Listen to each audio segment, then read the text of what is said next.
Hi, my name is Patrick Moore, and I found myself in the early 70s one of the founders of Greenpeace here in Vancouver. I spent the next 15 years working full-time for Greenpeace in the top committee.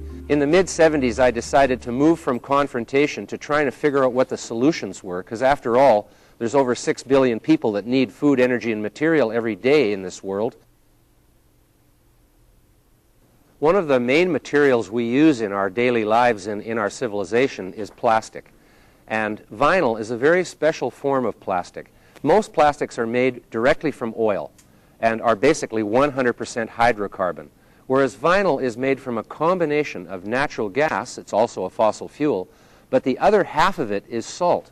So it's very unique. There's no other plastic that is made from a fossil fuel and a salt mixed together, and that's why it's called polyvinyl chloride, because the chlorine that is in salt becomes part of the vinyl polymer and is therefore a unique plastic that is capable of performing in ways that other plastics cannot.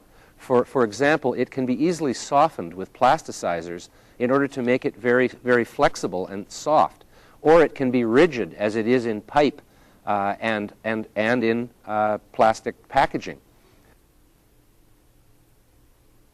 The anti-vinyl activists have made a lot of crazy allegations about the effects of vinyl. For example, they say that chewable baby toys are going to cause health problems in infants.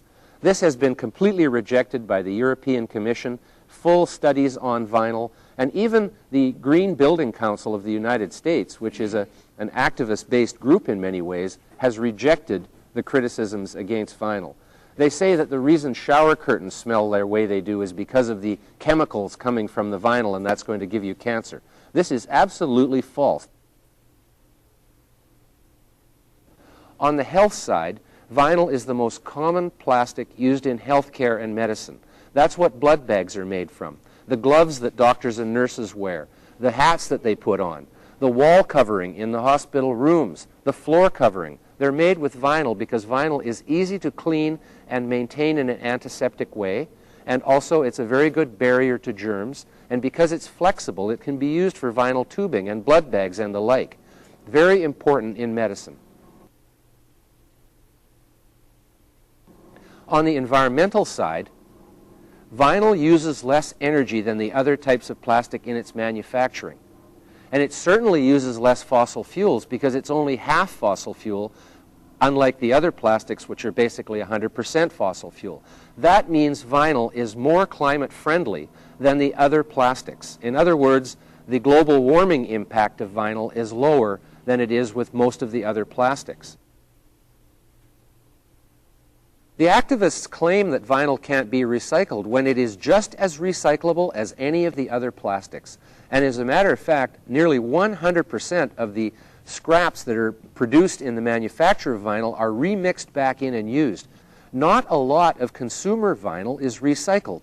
Guess why? It's all still in use. And so it's kind of unfair to charge the vinyl industry with not recycling its product when, because it is so durable, it's still on the sides of houses. It's still buried in the ground in pipes. It's still on the wire as insulation. It hasn't needed to be recycled because it's still in use because it is so durable.